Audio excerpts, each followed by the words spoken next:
Time to biology class.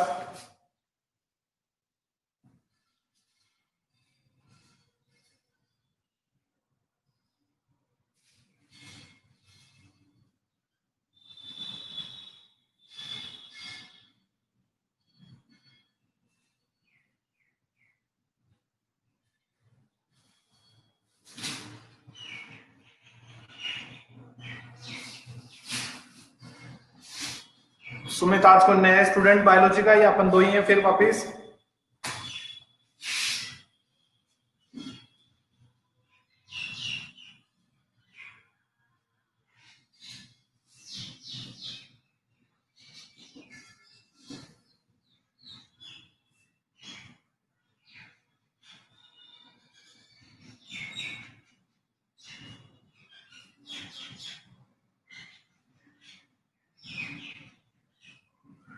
Good morning, Niyati.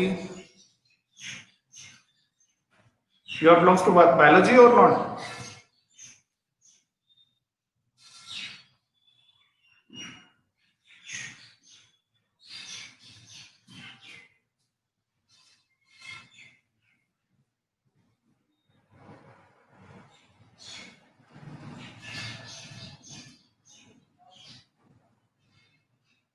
Okay, chalo. If you are new with this subject, तो नियति आप भी biology से हैं ना? आप अपनी ओल्ड स्टूडेंट है स्कूल के या न्यू एडमिशन है?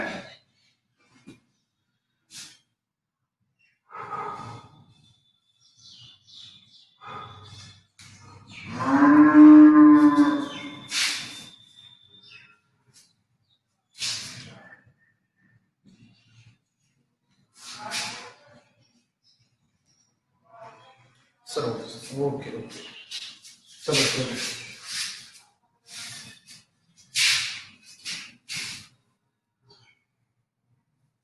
देखिए, अपन ने एक चैप्टर तो पढ़ लिया है नियति।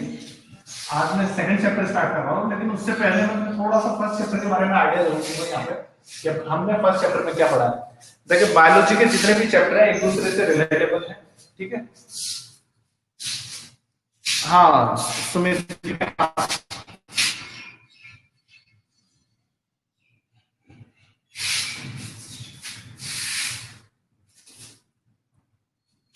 सुमित पूछ लो बेटा, कौन सा क्वेश्चन है?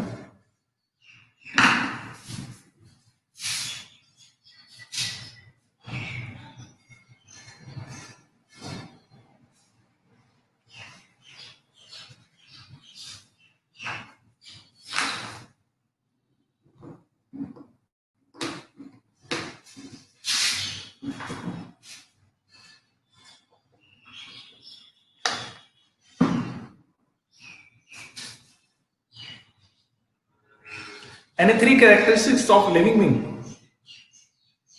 ठीक है, देखिए वैसे तो बहुत सारे हैं आफ्टर रिप्रोडक्शन, ठीक है? अपन रिप्रोडक्शन को छोड़ देते हैं, ठीक है? अपन रिप्रोडक्शन को छोड़ देते हैं कि रिप्रोडक्शन करते हैं।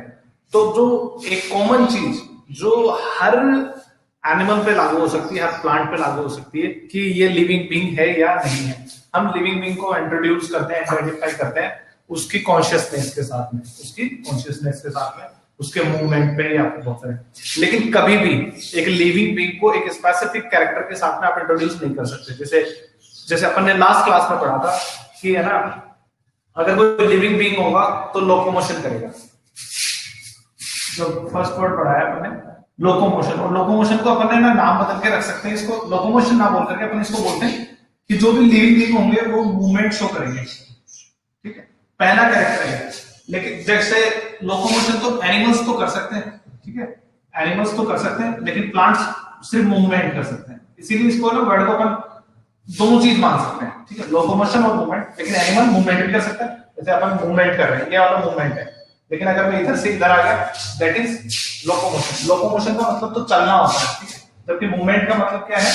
सिर्फ किसी स्पेसिफिक जगह पे मूव करना है, सब गर्दन को भी मूव कर सकता है। तो जो भी लिविंग बीइंग्स होंगे वो सब क्या कर सकते हैं? लोकोमोशन कर सकते हैं। लेकिन ऐसा जरूरी तो नहीं है, ऐसा जरूरी नहीं है। हाँ, it's a character of living being, it's a character of living being. Like ये मार्कर है, ठीक है, ये यहां रख दिया जाए, मान लो हैंग कर दिया जाए, ये अपनी मर्जी से कभी नहीं चल सकता, तो ये नॉन लिविंग बीइंग है, ठीक है। लोकोमोशन और मूवमेंट को आप एक कैरेक्टर मान सकते हो, it's a character for living being, लेकिन ये सब पे लागू नहीं होता। किसी की बॉडी पैरालाइज्ड है, ठीक है ना, याद है ना 3 इडियट्स वाली मूवी, राजू रस्तोगी के पिताजी को वो रहता है, क्या रहता है, पैरालाइज्ड होते हैं, ठीक है, वो मूव थोड़ी ना कर सकते हैं। तो ऐसी कई बार बहुत सारी कंडीशन आती है, जैसे जिसके पैर ही नहीं है, या अभी अभी कोई बेहोश हो गया है, या अभी अभी कोई बेहोश हो गया है, वो मूव नहीं कर सकता है, या कोई रात को सो रहा है, तो ऐसा मतलब थोड़ी ना कि कोई आपने घर कोई सो रहा हो अभी इस टाइम तक, कहीं होता है ना जल्दी उठने वाले 10 बजे के बाद में, तो सो रहा है, तो इट मींस वो लिविंग बीइंग नहीं है, sir character of living being, लेकिन हर जगह इंट्रोड्यूस नहीं कर सकते। लेकिन देखिए कॉमन कैरेक्टर मैं बताता हूं तुम्हें, जो हर किसी पे लागू होता है, that is metabolic activities, metabolic activities. आप मेटाबॉलिक एक्टिविटीज में क्या था आपका, वो लाइफ के आपकी बॉडी को जो मेंटेन करने के लिए, ऐसी एक्टिविटीज जो आपकी बॉडी को चलाने के लिए, जिंदा रखने के लिए बहुत ज्यादा जरूरी है, वो सब क्या कहलाती है, मेटाबॉलिक एक्टिविटीज कहलाती हैं। क्या कहलाती है, मेटाबॉलिक। इसमें आप सांस लेना भी हो सकता है, आपका खाना खाना भी हो सकता है, डाइजेशन, खाना खाना के बाद की बात जो इंटरनली है, जैसे आपकी बॉडी के अंदर सेलुलर डाइजेशन चलता रहता है, वो काउंट होता है किसमें, मेटाबॉलिक एक्टिविटीज में। रेस्पिरेशन है वो इसमें काउंट होता है, सेलुलर लेवल पे बात कर रहा हूं मैं, सेलुलर। ब्रीथ इन और ब्रीथ आउट नहीं हो सकता, जैसे सांस लेना भी एक, जैसे अपन ये कह सकते हैं कि तीसरा कैरेक्टर तो रेस्पिरेशन है, रेस्पिरेशन है, इनहेल कर लेना और एक्सहेल कर लेना, लेकिन ये लागू नहीं होता बेटा सब जगह। रेस्पिरेशन लिविंग बीइंग का कैरेक्टर है, प्लांट हो चाहे एनिमल हो, सब ले सांस लेते हैं, ठीक है, चाहे कोई ऑक्सीजन ले रहा होगा, चाहे कोई CO2 ले रहा होगा, लेकिन कोई मान लो आईसीयू के अंदर है, कोई आदमी है, कोई एडमिटेड है आईसीयू में, तो उसके ऊपर कैसे लागू करेंगे, ये रूल वहां लागू नहीं हो सकता ना। हेलो,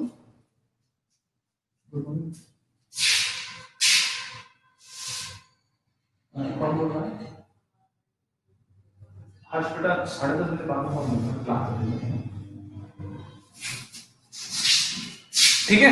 तो जो भी ये प्रोसीजर है रेस्पिरेशन वाला, ये सब कर सकते हैं, लेकिन मान लो कोई आईसीयू में है और वो वेंटिलेटर पे है, लिविंग बीइंग तो है, कॉम चले जाते हैं ना, तो लिविंग बीइंग तो है, लेकिन उसको सांस लेने के लिए आर्टिफिशियली जरूरत है, तो ये भी एक लिविंग बीइंग का परफेक्ट कैरेक्टर तो नहीं है, लेकिन हाँ कैरेक्टर जरूर है। लेकिन जो सेल के बीच में जो रेस्पिरेशन होता है, जैसे मान लो एक सेल से एक सेल के बीच में ऑक्सीजन का ट्रांसपोर्टेशन है, या ब्लड से, ये ब्लड स्ट्रीम से कैपिलरी से यहां से ऑक्सीजन तो जा रही है, ये तो सारे लिविंग बीइंग करेंगे, ये तो सारे लिविंग बीइंग करेंगे, चाहे कोई आईसीयू में हो चाहे बाहर की तरफ हो।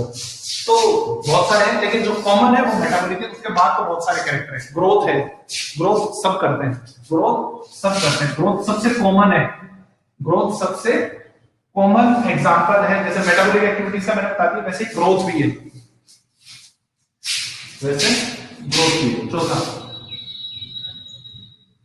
ग्रोथ हो सकता है आपकी ग्रोथ जैसे आप अपने ना ग्रैंड पेरेंट्स को या पेरेंट्स को देखेंगे ना, तो दे आर नॉट ग्रोइंग, आपकी एज तो अभी ग्रोइंग की है कि आप जैसे आप या आपके घर में छोटे भाई बहन है, उनकी हाइट बढ़ रही होगी, लेकिन ग्रोइंग डिफरेंट टाइप की हो सकती है। जो ग्रोथ है वो कहीं ये नहीं लिखा हुआ कि आपकी मतलब इन चीजों में चेंजेस को ग्रोथ बोलते हैं। ग्रोथ बोलते हैं नंबर ऑफ सेल के अंदर या नंबर ऑफ मास के अंदर इंक्रीज होना, कोई भी चीज बढ़ जाए। ग्रोथ किसे कहेंगे, जैसे ये 2 थे 2 से 4 हो गए, ऐसा आपके साथ होता रहता है डेली, ठीक है, सेल्स बढ़ती रहती हैं, ठीक है, सेल्स क्या होती रहती हैं, बढ़ती रहती हैं हमेशा। जैसे प्लांट्स तो लंबाई के साथ ग्रोथ करते रहते हैं, लेकिन आपकी बॉडी के अंदर क्या होती है, रिपेयरिंग जो मैकेनिज्म है वो भी ग्रोथ को शो करती है। जैसे आपने जैसे मान लो चोट लग रहा है, जैसे मेरे कल फिंगर पे लग गई यहाँ पे ना, तो अब ये क्या हुआ है, थोड़ा सा डीप कट है, तो ये लेकिन 2-3 दिन में क्या हो जाएंगी, यहाँ की सेल्स वापस रिपेयर हो जाएंगी, ग्रोथ कर लेंगी, तो वो भी ग्रोथ का है। कॉन्शियसनेस भी है, लेकिन कॉन्शियसनेस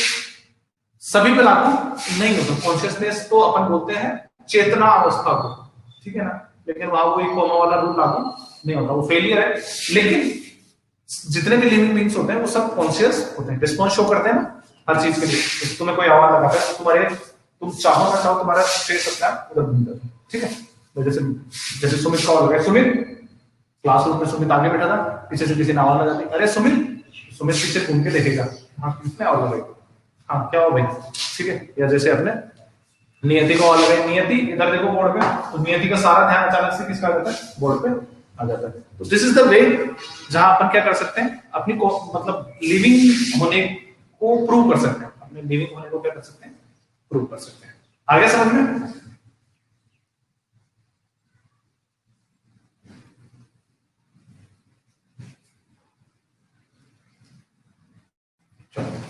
नेक्स्ट चैप्टर चालू करते हैं, चैप्टर नंबर 17। जो नियति पहली बार जुड़ी है अपने साथ ना, उसको मैं यही कुछ समझा देता हूँ। जो अपन ने ना जो लास्ट चैप्टर पढ़ा है नियति, वो बेसिक था बायोलॉजी को, उसमें ये चीज पढ़ाई गई पहले कि है ना, आप जो पढ़ रहे हो ना वो बायोलॉजी पढ़ रहे हो। क्या पढ़ रहे हो?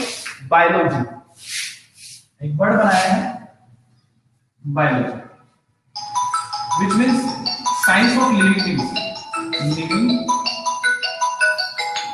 थिंग्स। और लॉजी का मतलब है स्टडी, लिविंग थिंग्स की स्टडी, ठीक है।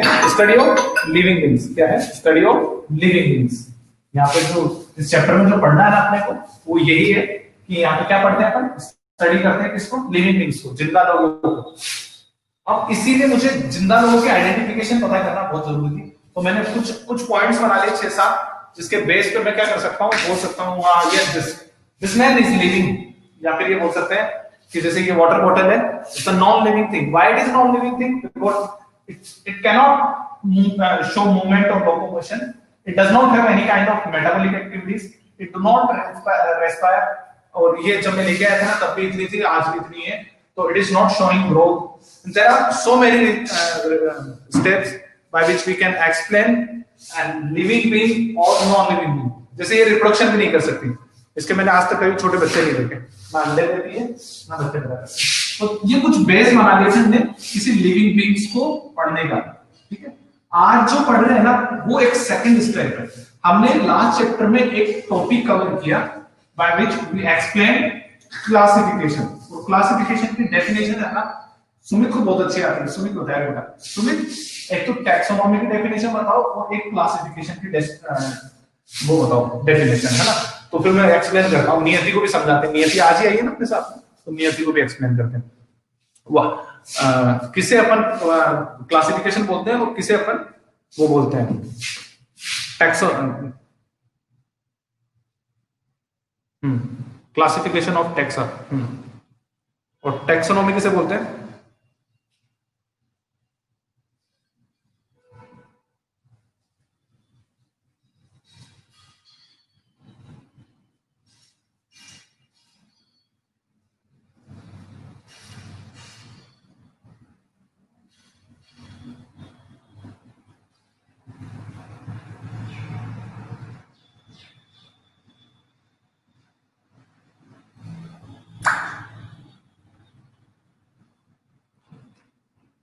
Process of classification. जब तक मैं नियति को समझाता हूं तो आप नेक्स्ट आंसर भी करो टैक्सोनॉमी के ऊपर, ठीक है। देखो नियति यहां से जैसे अपन देखें ना, अपने चारों तरफ बहुत सारे, जैसे अपने 10th क्लास में एक चैप्टर था, 9th में भी था, डाइवर्सिटी, ठीक है। कि हमारे यहाँ आसपास में ना बहुत सारे तरीके के क्या है, एनिमल है, बहुत सारे तरीके के क्या है, एनिमल है, बहुत सारे तरीके के हैं, प्लांट्स हैं। तो अब अपने साथ समझते ही आ रही थी इनको, मतलब जैसे अपने घर पे कॉमन चीज चलती है कि अपने यहाँ पे बोलते हैं, जैसे तुमने ये चीज तो सुनी होगी तुम्हारे घर पे कभी, कि तुम ऐसा मत करो, तुम ऐसा ही बन जाओगे, ठीक है। जैसे है ना, चींटियों को मत मारो, अगले जन्म में चींटी बनोगे, ठीक है। गधे को गधा मत बोलो, गधा बन जाओगे। गाय को परेशान मत करो, गाय बनोगे, फिर तुम्हें भी कोई ऐसा मारेगा। ऐसा अपन जनरली घर पे सुनते रहते हैं, ठीक है। तो और अपना जो रिलीजन है, अपना जो रिलीजन है वो ये कहता है कि यहाँ पे है ना लगभग 36 करोड़ स्पीसीज हैं, 36 करोड़ स्पीसीज हैं, ठीक है ना। मतलब ऐसा कहते हैं कि 36 करोड़ जन वो है अपने यहाँ पे आसपास में लाइक लिविंग बींग्स।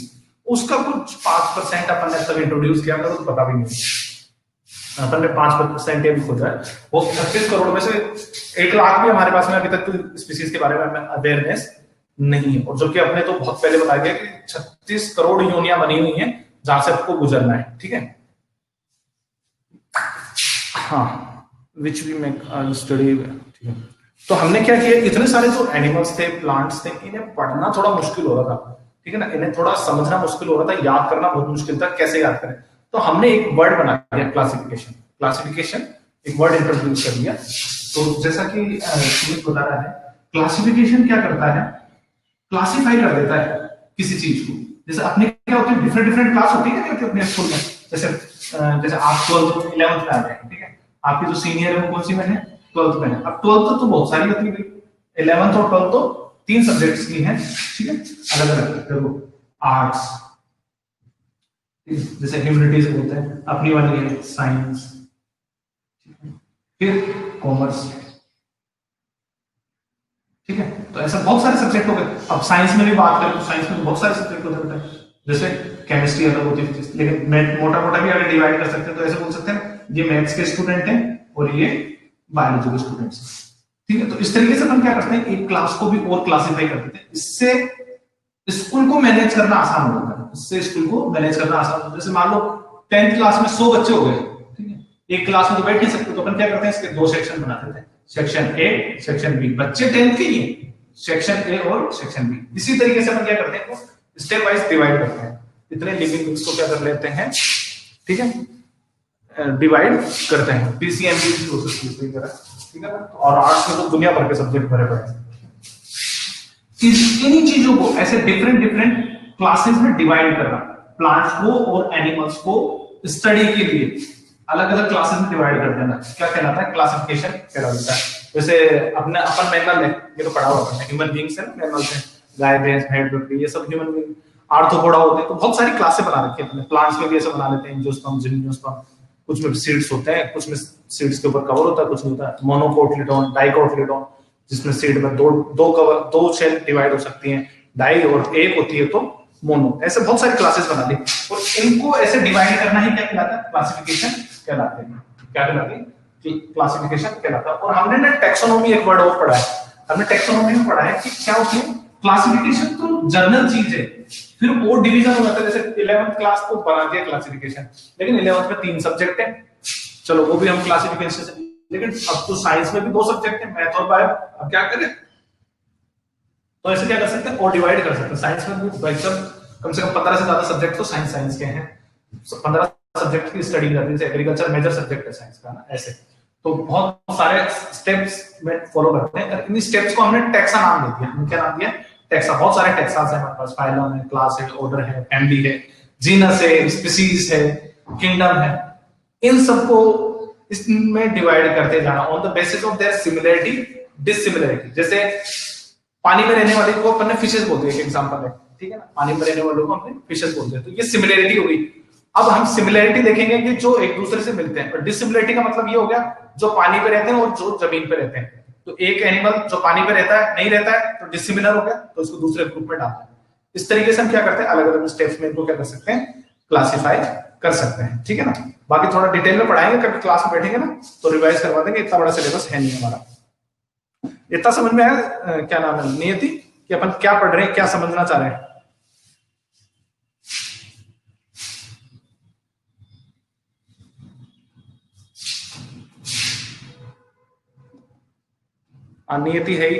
नियति है या गई सुमित? नियति तो जा चुकी है। चलो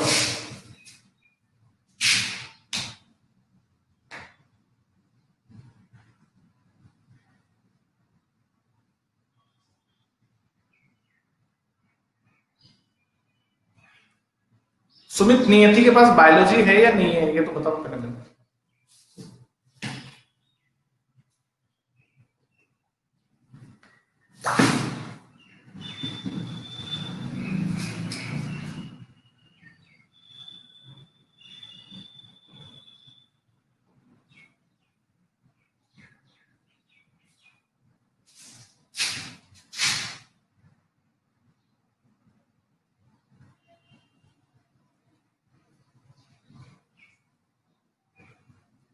okay, she is not in class now.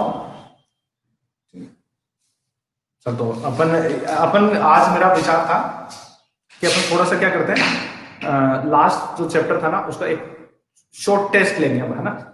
मेरे को लग रहा था कि नियति पढ़ रही है, तो मैंने काफी एक्सप्लेन कर दिया लास्ट चैप्टर का, दोबारा से तुम्हारे लिए अच्छा हो गया रिवीजन। अब अपन कुछ क्वेश्चंस कर लेते हैं, ताकि अपना जो मैंने पढ़ाया है वो तुम्हें समझ में आया कि नहीं आया, ये चीज अपने को कंफर्म हो जाएगी, ठीक है। तो अपने पास में अपन ने सुमित क्या पढ़ा था, कुछ अपन ने ना एड्स पढ़े थे, ठीक है, टैक्सोनॉमिक एड्स पढ़े थे। उसके एग्जांपल क्या क्या है टैक्सोनॉमिक एड्स जो मैंने पढ़ाए थे, जिससे अपन क्या कर सकते, क्लासिफाई करने में हेल्प मिली थी अपने को, वो बताने तुमने कौन कौन से टैक्सोनॉमिक एड्स के बारे में बताया।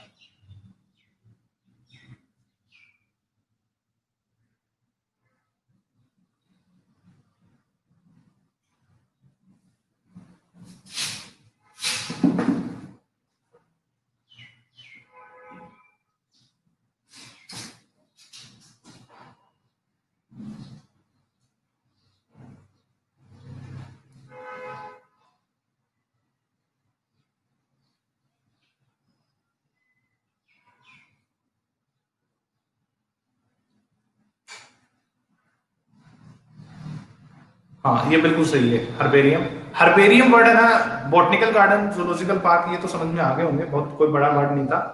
तुम ये बताओ हर्बेरियम क्या होता है।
अच्छा, सिर्फ एक्सटिंक्ट प्लांट्स की ही इंफॉर्मेशन अपने को मिल सकती है क्या, या फिर मतलब जो अभी अपने आसपास में है एनवायरनमेंट में, उनके बारे में भी मिल सकती है।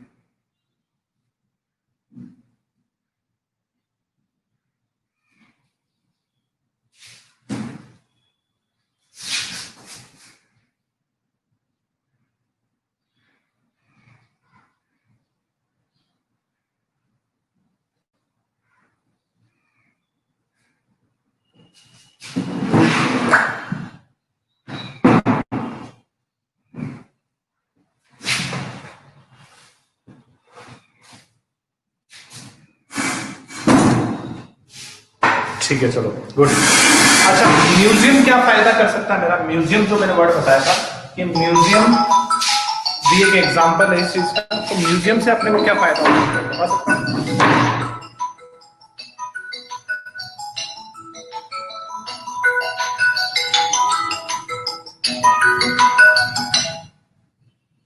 हेलो हेलो, हाँ,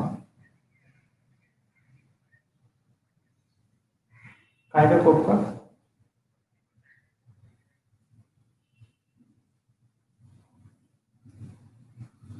10 एक मिनट वेट करना, आ रहा हूँ।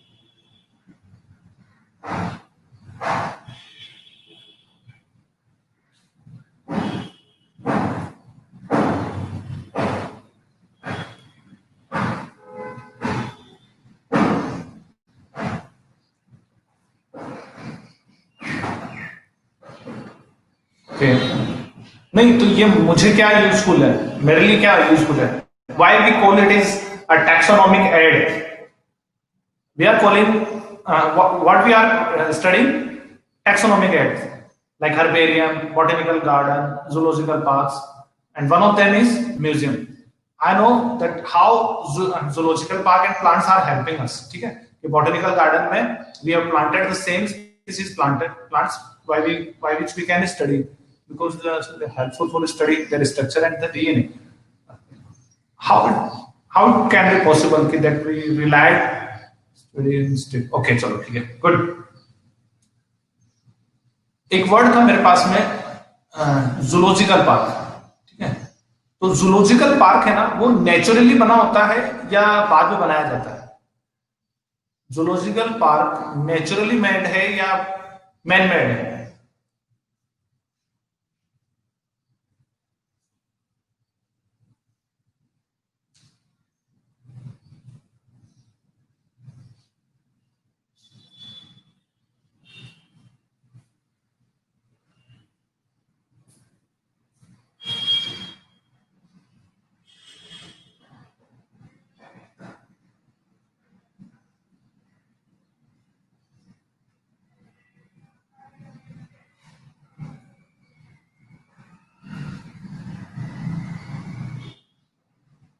मैनमेड है. अच्छा चलो फिर ये जैसे जूलॉजिकल ये नहीं होती क्या नेशनल पार्क या फिर बायोस्फीयर रिजर्व या वाइल्ड लाइफ सेंचुरी ये क्या चीज है? ये भी जूलॉजिकल पार्क है या नहीं है? जैसे नेशनल पार्क है अपने यहाँ पे ठीक है रणथंबोर है सरिस्का है these are the national park. पहले सरिस्का सेंचुरी था now it is national park. तो ये मैन मेड है या मतलब जैसे ये जूलॉजिकल पार्क में काउंट होते कि नहीं होते?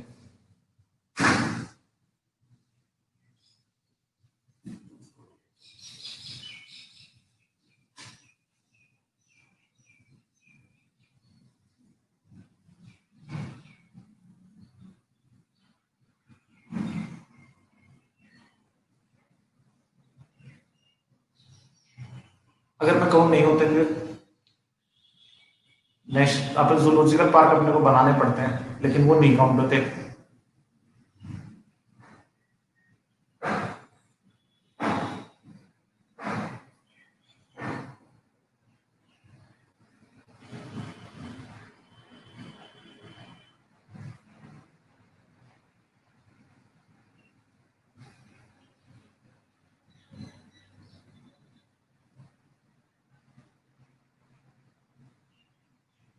अच्छा एक्चुअली क्या होता है जैसे नेशनल पार्क वगैरह होते हैं ना सेंचुरी वगैरह होती है ये अपन एनकाउंटर नहीं कर सकते जूलॉजिकल जो पार्क है. जूलॉजिकल पार्क्स अपने उसके लिए बनाए गए हैं जिससे कि अपन स्टडी कर सके. तो ये जैसे आपने को इंट्रोड्यूस करने पड़ते हैं जैसे चिड़ियाघर वगैरह होते हैं ना ये तो वो कर सकते हैं. चिड़ियाघर को अपन कह सकते हैं जू होता है ना वो हो सकता है लेकिन नेचुरल हैबिटेट होते हैं ना उनको नहीं छेड़ सकते. यहाँ पे क्या नहीं कर सकते अपन हाँ क्योंकि अपन क्या कर सकते हैं इन चीजों को छेड़ नहीं सकते. नेचुरल जैसे नेशनल पार्क वगैरह है स्टडी के काम में ले सकते हो लेकिन जो जू होता है वो स्पेसिफिकली इसी चीज के लिए बनाया गया है ताकि आप उनको रिलायबल स्टडी कर सको कभी भी जाके. ठीक है यही कारण है. ऐसा है बॉटेनिकल गार्डन के साथ भी बॉटेनिकल गार्डन बनाए जाते हैं वहाँ एक दो प्लांट नेचुरल लगे हुए तो ठीक है बाद में अपने को और इंट्रोड्यूस करने पड़ते हैं. जबकि नेचुरली एनवायरमेंट में तो ये रहता है कि प्लांट्स अपने आप क्या होते हैं ग्रो करते हैं. ठीक है चलो बहुत अच्छी बात है ये तो आ गया तुम्हें. अच्छा ये बताओ फाइलम जो वर्ड पढ़ा था अपन ने वो क्या होता है?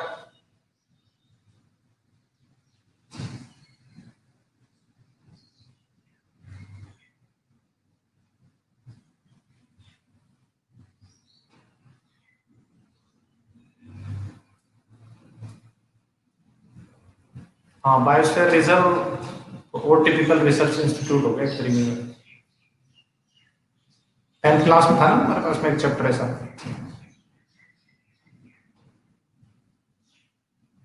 अच्छा उड़ने वाली गिलहरी कहाँ पाई जाती है? पढ़ा हुआ है 10th में. उड़न गिलहरी पाई जाती है अपने राजस्थान में एक नेशनल पार्क में सेंचुरी में. कहाँ पे पाई जाती है?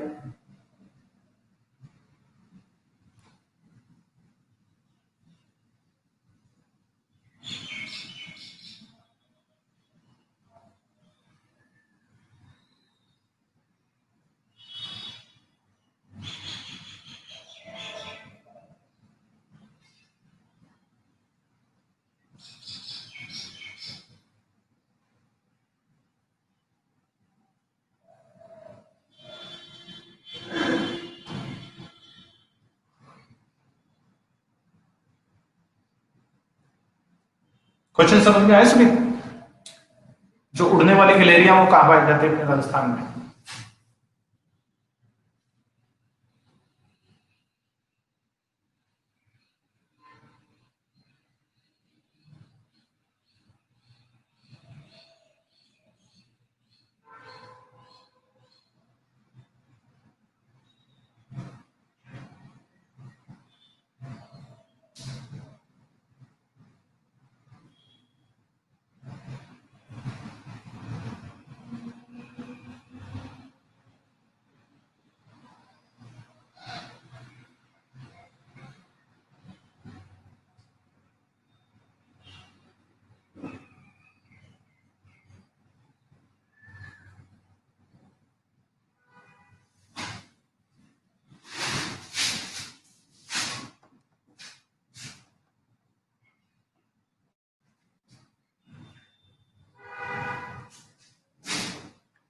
Sumit, can you hear my voice?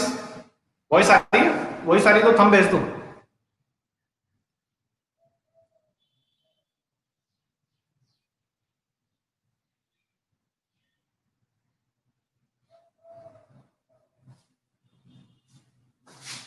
हाँ, सीता माता सेंचुरी, वो बिल्कुल सही बात है। चलो अब एक क्वेश्चन पूछा था, फाइलम क्या होता है वो बताओ चलो।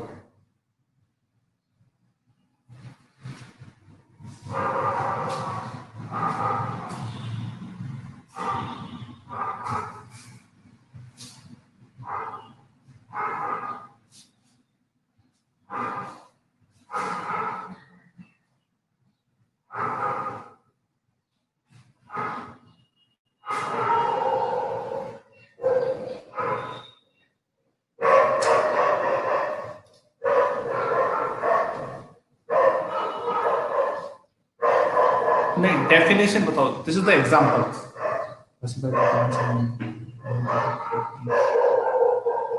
एक्चुअल में वर्ड उसको डिफाइन कैसे करेंगे? व्हाट इज, जैसे क्लास को कर सकते हैं, ऑर्डर को कर सकते हैं, जीनस को कर सकते हैं, वैसे।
हाँ, ये कुछ कुछ ठीक है।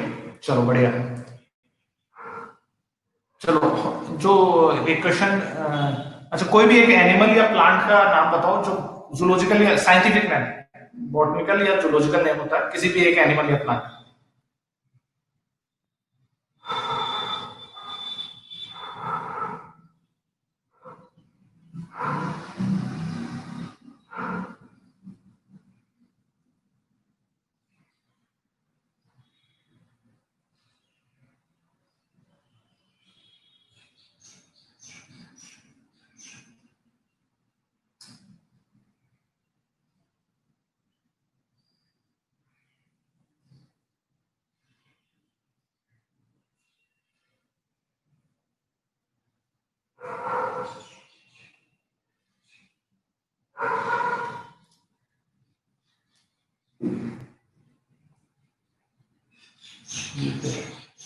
ये पाइसम सेटाइवम किसका है?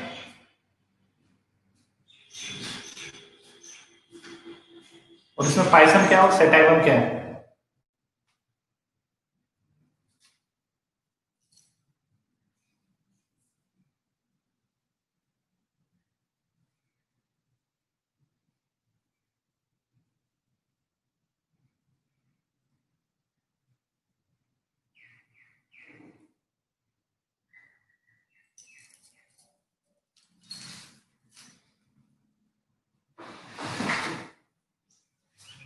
Hard disk.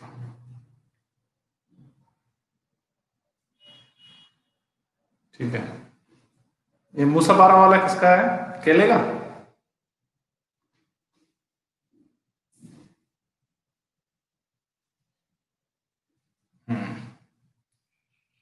चलो ठीक है, अच्छा लगा तुम पढ़ते हो थोड़ा देख करके।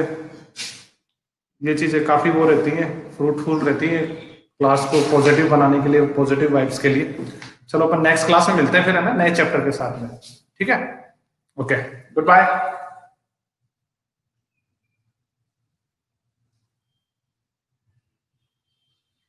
और रिवाइज करना चैप्टर, है ना, और थोड़ा सा पढ़ लेना आगे वाला चैप्टर।